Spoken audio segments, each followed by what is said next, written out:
پاکستان میں واقع ایک ایسا شہر ہے جو کہ اس خطے کا ہی نہیں بلکہ اگر یہ کہا جائے کہ دنیا کے پہلے 3 قدیم ترین شہروں میں شامل ہے تو غلط نہ ہوگا۔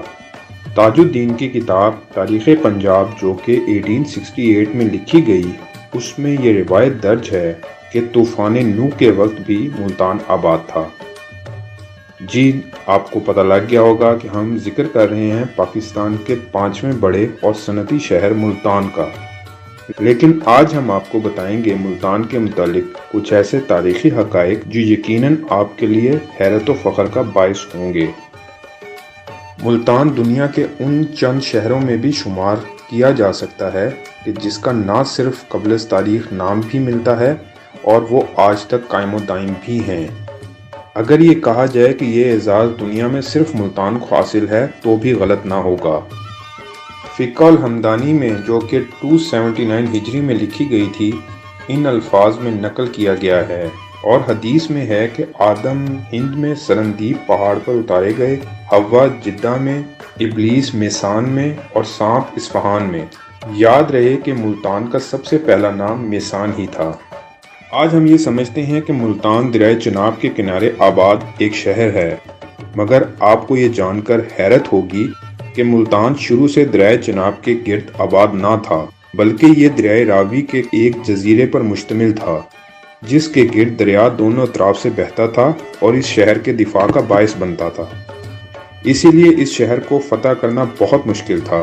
یہی وجہ ہے کہ سکندر اعظم جب طاقت کے زوم میں آگے بڑھا تو اس کا جو حال ملتانیوں نے کیا، اس کا ذکر ہم آگے کریں گے۔ ہندوؤں کی سب سے پہلی مقدس اور دنیا کی اولین کتابوں میں سے ایک سمجھے جانے والی کتاب رگ وید بھی ملتان میں لکھی گئی۔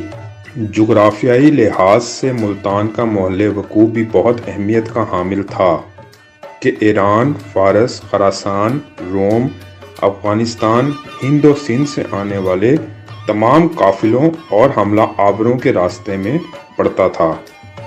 یہی وجہ ہے کہ یہ شہر بہت زیادہ تباہ و برباد ہوا، یہاں بہت جنگیں لڑی گئیں۔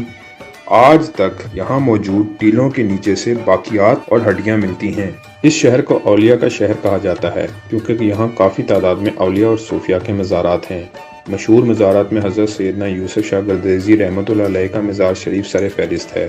آپ کے بارے میں مشہور عالم اہل سنت حضرت عبدالحق محدث دہلوی نے اپنی کتاب اخبار الاخیار میں گواہی دی ہے کہ آپ وصال کے بعد بھی قبر شریف سے ہاتھ باہر نکال کر بیعت لیتے تھے اور ابھی تک وہ نشان باقی ہے جہاں سے دست مبارک قبر شریف سے باہر آتا تھا۔ دیگر مزارات میں حضرت شاہ شمس تبریز، حضرت بہاؤالدین ذکریہ، بی بی نیک دامن، حضرت شاہ رکن عالم، حضرت منشی غلام حسین شہید ملتانی، حضرت موسیٰ پاک شہید، حضرت سید احمد سعید کاظمی، حضرت حافظ محمد جمال، حضرت بابا پیراں غائب رحمۃ اللہ علیہ اور بہت سے اولیاء کرام کے مزارات یہاں پر ہیں۔ ملتان شہر کی قدامت کی نشانی قلعہ کوہنہ ملتان ہی ہے۔ ملتان کا یہ منہدم قلعہ شہر کے تاریخی، مذہبی، روحانی اور ثقافتی شکوہ کی بھی علامت ہے۔ ملتان کا مرکزی شہر اور قلعہ ایک اونچے ٹیلے پر واقع ہے جس کے نیچے صدیوں نہیں بلکہ قرنوں کی خاک اور راکھ ہے۔ یہ شہر اور اس کا محافظ قلعہ صدیوں تک وقت کے ہاتھوں اجڑتا اور بنتا رہا، لیکن تاریخ کے کسی بھی عہد میں لوح زمانے سے اس کا وجود نہ مٹ سکا اور نہ ہی یہ شہر کسی صورت اپنی انفرادیت کھو سکا۔ آج بھی قلعہ کوہنہ کی بلندی سے نظارگی کی جائے تو تاریخ اس شہر کے قدموں سے لپٹی دکھائی دیتی ہے۔ قدیم عہد میں ملتان کا یہ قلعہ فوجی نقطہ نظر سے خطے کی دفاع کی علامت اور طرز تعمیر کا شاہکار تھا۔ پہلے پہل اس کی تعمیر دریائے راوی کی چھوڑی ہوئی جگہ پر ہوئی۔ کہا جاتا ہے کہ ملتان کا یہ قلعہ ایک اونچے ٹیلے پر کچی مٹی سے بنا ہوا تھا۔ جب سکندر اعظم ملتان آیا تو اس وقت قلعہ کچی مٹی سے ہی بنا تھا، لیکن دفاعی لحاظ سے یہ اس وقت بھی ایک مضبوط قلعہ تھا اور سکندر اعظم کی فاتح عالم سپاہ بھی اسے آسانی سے فتح نہیں کر سکی تھی۔ سکندر اعظم جب ملتان پر حملہ آور ہوا تو دریائے راوی 2 شاخوں میں تقسیم ہو کر شہر کے ارد گرد بہتا تھا اور شہر کا قدرتی محافظ بھی تھا۔ یونانی فوج کی آمد کے ساتھ ہی ملتان کی مقامی سپاہ قلعے میں بند ہو کر بیٹھ گئی تھی۔ سکندر نے قلعے کا محاصرہ کیا تو ملتانی سپاہ نے تیروں کی بارش کر دی جس سے یونانی لشکر کو پیچھے ہٹنا پڑ گیا۔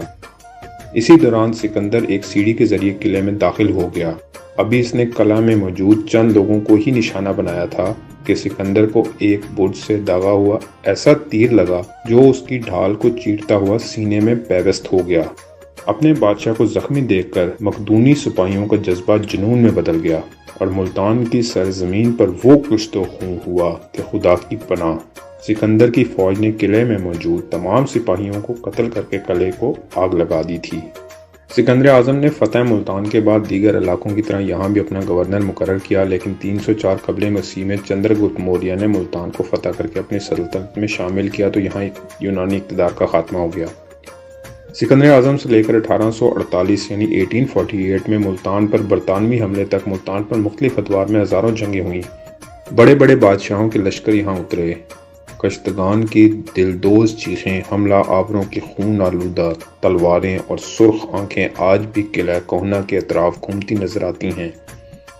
اس تاریخی قلعے پر ہزاروں جنگیں ہوئیں، سو ایک پورا قلعہ انسانی ڈھانچوں کا مدفن ہے۔ ہر جنگ کے بعد مقتولین کی لاشوں کو گڑھوں میں اجتماعی طور پر دفن کیا گیا۔ یہاں قیام پاکستان سے پہلے غاروں اور کھنڈروں سے انسانی ڈھانچے برآمد ہوا کرتے تھے۔ قلعہ ملتان پر پہلی مسجد کی بنیاد محمد بن قاسم نے خود رکھی تھی، جسے بعد ازاں اس کے نامزد مقردہ گورنر نے مکمل کرایا۔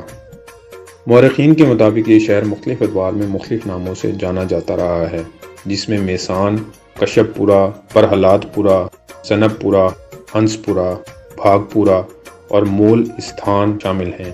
موجودہ نام ملتان بھی مول استھان ہی کی بگڑی ہوئی شکل ہے۔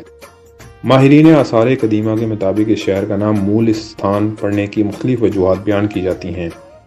ایک نقطہ نظر کے مطابق اس نام کا تعلق مول یا مولئی قوم سے ہے جو زمانہ قدیم میں یہاں آباد تھی، جبکہ دوسرے زیادہ قرین از قیاس نقطہ نظر کے مطابق اس نام کی وجہ اس شہر کا ہندوؤں کا مقدس مقام ہونا ہے، جس کی وجہ زمانہ قدیم میں ملتان میں تعمیر کردہ آدتیہ ناتھ مندر یعنی سورج دیوتا کا مندر بتایا جاتا ہے، جس کی وجہ سے اس کا نام مول استھان یعنی اصل جگہ پڑا۔ سنسکرت میں مول کا معنی اصل اور استھان کے معنی جگہ کے ہیں۔ وجہ چاہے جو بھی ہو، مگر یہ بات یقینی ہے کہ ملتان پرانے وقتوں میں ہندوستان کے باشندوں کے معروف مذہبی مراکز میں سے ایک رہا ہے، جس کی وجہ یہاں موجود دیوتا آدتیہ ناتھ مندر اور پرہلاد پوری مندر ہے۔ ہندوستان کے باشندوں میں اپنے خطے کی تاریخ کو تحریری شکل میں محفوظ کرنے کا رواج نہ تھا، اس لیے ہندو دیومالاؤں میں بیان کردہ روایات کے مطابق اس خطے کی بیشتر تاریخ ہمیں باہر سے آنے والے حملہ آوروں اور سیاحوں کی یادداشتوں کی شکل میں میسر ہے۔ ہندو دیومالا کے مطابق اس شہر کو برہما کے بیٹے کشپ نے آباد کیا اور اس کا نام کشپ پورا تجویز ہوا۔ کشپ نے خدا کے وجود کو ماننے سے انکار کر دیا اور مقامی باشندوں کو اپنی پوجا کرنے کا حکم دیا۔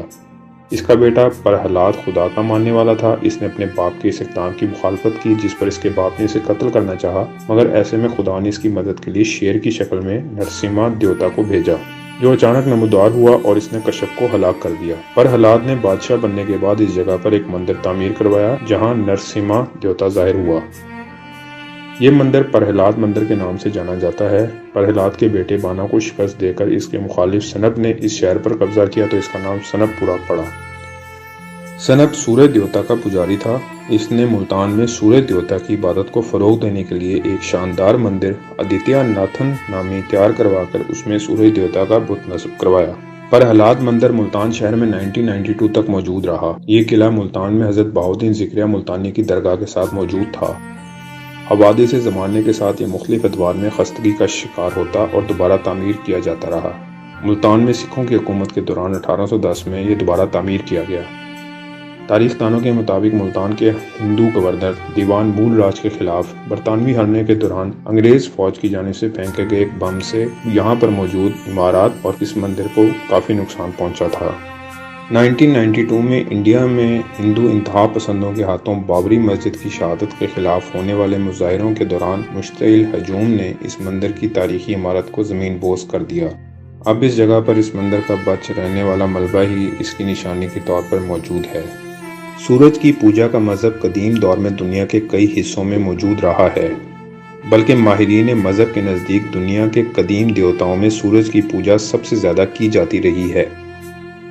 ملتان میں تعمیر کردہ آدتیہ مندر اور اس میں موجود سورج دیوتا کا بت اسی قدیم مذہبی روایت کا مظہر تھا۔